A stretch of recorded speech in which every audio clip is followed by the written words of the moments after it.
खाना खानु आऊ सबैजना अझ के पस्किदियो बहिनी मलाई एक्स्ट्रा लार्ज ओके अनि ग्यालु मलाई पनि एक्स्ट्रा लार्ज ओके अनि निहु मलाई लार्ज ओके अनि अमु के बनायो डार्लिङ यार यो त के आज मासु आज के बनाउ घरमा त चुनाव लागिरहेको छ बनाउनु पनि मन थिएन है के हुन्छ भनेर मलाई यस्तो खटपट भइरहेको थियो त्यही पनि के छ र अब चुनाव हुँदै गर्छ आउने रिजल्ट आइहाल्छ हैन अनि हामी खान त छोड्नु भएन भनेर 24 घण्टामा थाहा पाइहाल्छ नि कसले जित्छ भनेर कसले घन्टीले घन्टी हो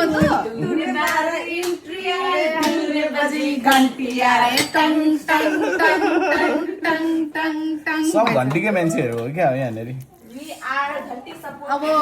नयाँ जेनेरेसनको नयाँ सरकार नयाँ परिवर्तन सबैलाई चाहिएको छ नि त ए ओके त्यो भएर होला सायद ठिकै हो अनि खुसी लाग्दो रहेछ हैन त अब केही हुन्छ कि हो त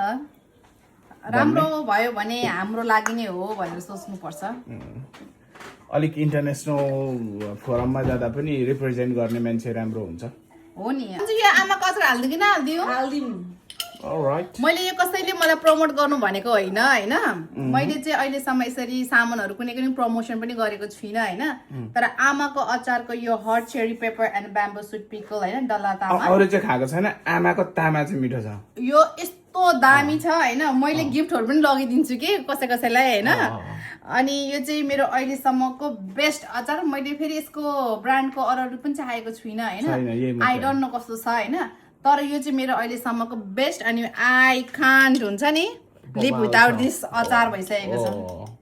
एकदम सही तरिकाको छ हो लास्ट मिठो छ यार यो त राम्रै भन्नुपर्छ okay here you go Anju sis thank you बहिनी ओके अनि अमुले त केही भनेन त Extra large, please. here you go Galu thank you Lakshmi आसु okay here you go Nehu thank you Lakshmi आसु okay here you go Amu thank you darling okay